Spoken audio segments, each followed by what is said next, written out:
हरे कृष्ण. श्रीमद भगवद गीता जशी आहे तशी, अध्याय 9.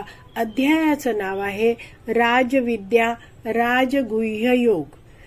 22वा श्लोक आता वाचायला सुरू करणार आहोत. त्याआधी श्रील प्रभुपादांना प्रार्थना करूया.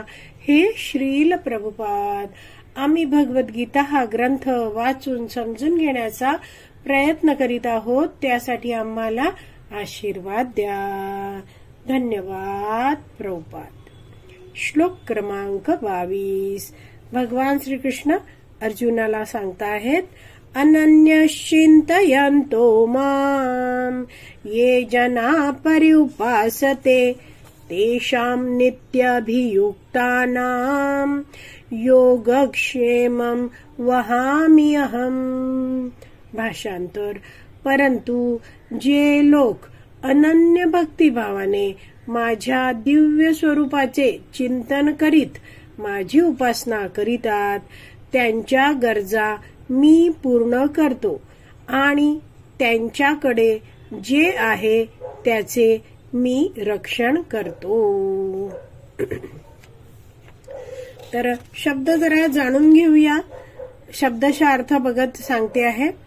अनन्या म्हणजे अनन्य भावाने, इतर कोणताही हेतू नसणारे. तर असे हे जे जन आहेत ते कसे आहेत?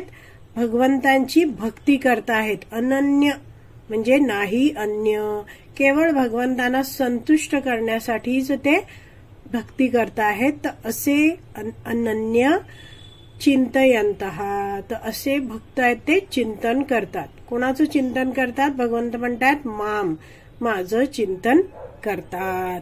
म्हणजे त्यांनी जाणलं आहे की आपल्या जीवनाचं लक्ष भगवान श्रीकृष्णांच्या चरण कमलांप्रती प्रेम भक्ती प्राप्त करणं हे आहे. म्हटलं आहे ये जना परिउपासते.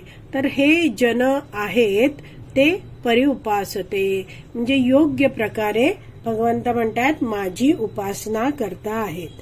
तर कशा रीतीने? मनाने, वाणीने आणि कर्माने ते भगवंतांचं पूजन करतात. मनात सुद्धा भगवंतांबद्दलच त्यांचं चिंतन, स्मरण, विचार चाललेले असतात. वाणीने भगवंतांचं नाम घेतात, कीर्तन करतात, भगवंतांबद्दल बोलतात. आणि कृती, कर्म आहेत तेही भगवंतांच्या आनंदासाठीच करत असतात. दुसऱ्या ओळीत दिलं आहे तेषाम नित्य अभियुक्तानाम. तर असे जे भक्त आहेत ते काय आहेत? नित्य, नेहमी अभियुक्तानाम, भक्तीमध्ये दृढ झाले आहेत, मग्न झालेले आहेत. योगक्षेमम.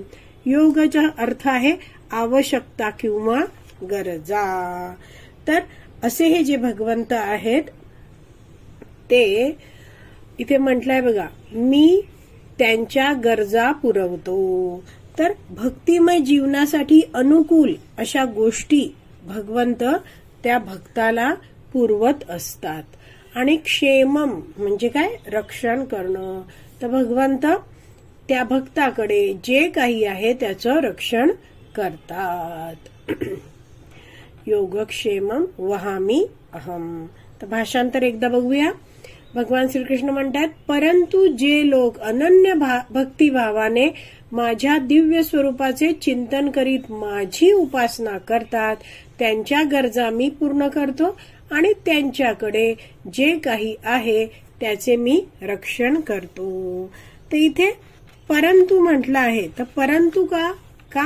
कारण की 20 आणि 21 या श्लोकामध्ये भगवान श्रीकृष्णांनी कसली चर्चा केली आहे? जे भगवंतांचं पूजन करत नाहीयेत प्रत्यक्षपणे, अप्रत्यक्षपणे भगवंतांचं पूजन करणारे लोक आहेत ते देवतांची उपासना करतात. त्यांची काय गती होते, कशा रीतीने ते उच्च लोकात जातात आणि पुन्हा त्यांना पृथ्वीवर जन्माला यावं लागतं. हे सगळं भगवंतांनी 20 आणि 21 या श्लोकात वर्णन केलंय. आणि आता भगवंत म्हणतायत परंतु जे अनन्य भावनेने माझी भक्ती करतायत ते मात्र नित्य माझ्या भक्तीत मग्न असतात आणि त्यांचं योग आणि क्षेमम वहामी अहम. तर सगळं त्यांना जे काही आवश्यक आहे त्यांच्या गरजा मी पूर्ण करतो आहे आणि त्यांच्याकडे जे काय आहे त्याचं मी रक्षण करतो आहे. तर गीताभूषण टीका आहे, त्यामध्ये श्रील बलदेव विद्याभूषण या 22व्या श्लोकाबद्दल लिहितात. आता भगवान श्रीकृष्ण त्यांच्या भक्तांचं वर्णन करतात. भगवान श्रीकृष्ण म्हणतात, मी या भक्तांच्या अन्नाची आणि इतर आवश्यकतांची जबाबदारी घेतो. या भक्तांच्या जीवनाचं एकमात्र प्रयोजन, ध्येय, लक्ष मीच आहे. असे भक्त माझेच ध्यान, चिंतन, स्मरण करीत असतात. ते माझ्या रूपाची, या रूपाची पूजा करतात. म्हणजे भगवंत जे आहेत द्विभुज रूप श्रीकृष्ण रूपाची ते पूजा करतात. आणि असे भक्त आहेत ते सदैव माझ्या सेवेत मग्न असतात. नित्य अभियुक्तानाम, युक्त म्हणजे काय, जोडले गेलेले आहेत भक्तीमध्ये असं. आणि पुढे भगवंत म्हणतायत की असे माझे भक्त आपल्या शरीराच्या निर्वाहाकडे लक्ष देत नाहीत.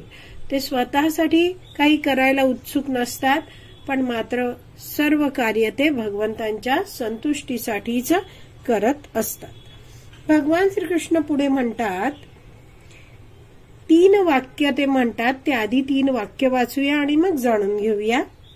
पहिलं तर म्हणतात की हे भक्त जे आहेत अनन्य भावनेने माझी भक्ती करणारे, ते मला कल्याण गुण रत्नांचा आश्रय मानतात. दुसरं, विचित्र अद्भुत लीलांच्या अमृताचा आश्रम मानतात.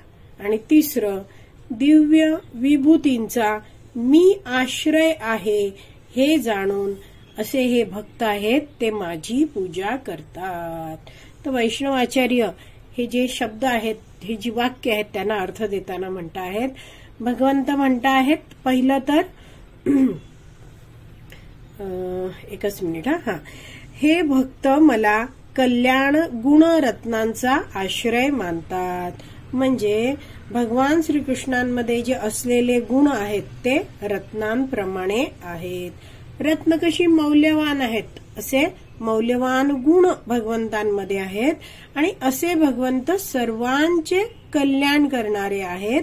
म्हणून भक्त म्हणतात की भगवंतांना म्हणतात की भगवंत कसे आहेत, कल्याण गुण रत्नांचा आश्रय आहेत. दुसरं वाक्य आपण बघितलं, विचित्र. विचित्र हा संस्कृत शब्द आहे. विचित्र म्हणजे अतिशय सुंदर, अद्भुत, महान, आकर्षक. तर विचित्र अद्भुत लीलांच्या अमृताचा आश्रम भगवंतांना ते मानतात. म्हणजेच काय आहे, भगवंतांच्या लीला आहेत त्या अद्भुत आहेत, अमृतमय आहेत. तर शुद्ध भक्त जितक्या वेळा भगवंतांच्या लीला ऐकतात तर त्यांना पुन्हा पुन्हा त्या लीला ऐकाव्याशा वाटतात. म्हणून असे भक्त आहेत ते भगवंतांच्या अद्भुत लीलांच्या अमृताचा आश्रम असं भगवंतांना म्हणतात. म्हणजे भगवंत हे विचित्र अद्भुत लीलांच्या अमृताचा आश्रम आहेत, साठा आहेत असं ते म्हणतात. तिसरं वाक्य आहे, दिव्य विभूतींचा भगवान श्रीकृष्ण आश्रय आहेत हे जाणून असे भक्त भगवंतांची पूजा करतात. तर विभूती हा शब्द आहे त्याचा अर्थ आहे शक्ती. तर भगवान श्रीकृष्ण हे दिव्य शक्तींचे आश्रय आहेत. म्हणजे भगवंतांच्या अनेक साऱ्या दिव्य शक्ती आहेत. तर असे हे सगळे भगवंतांचे गुण जाणून हे भक्त आहेत. कोण भक्त, जे अनन्य भक्ती करतात ते भक्त भगवंतांना जाणून भगवंतांची पूजा करतात. तर हा जो विभूती शब्द आला, तर अशा अनेक साऱ्या विभूती भगवान श्रीकृष्णांनी 7व्या, 8व्या, 9व्या आणि 10व्या या अध्यायांमध्ये वर्णन केलेलं आहे. तर असे जे भक्त आहेत ते भगवद्गीता वाचतात आणि भगवंतांनी स्वतः सांगितलेल्या ज्या त्यांच्याबद्दलच्या विभूती आहेत, शक्ती आहेत त्याबद्दल हे भक्त आहेत ते जाणतात. भक्त संघामध्ये भगवंतांविषयी आणखीन ऐकतात आणि भगवंतांना जाणल्यामुळे, भगवंतांच्या विभूती शक्ती जाणल्यामुळे असे भक्त आहेत ते भगवंतांची भक्तिमय सेवा करण्यासाठी आणखीन उद्युक्त होतात, प्रेरित होतात आणि भक्ती करून आणखीन भक्तीत प्रगती करतात.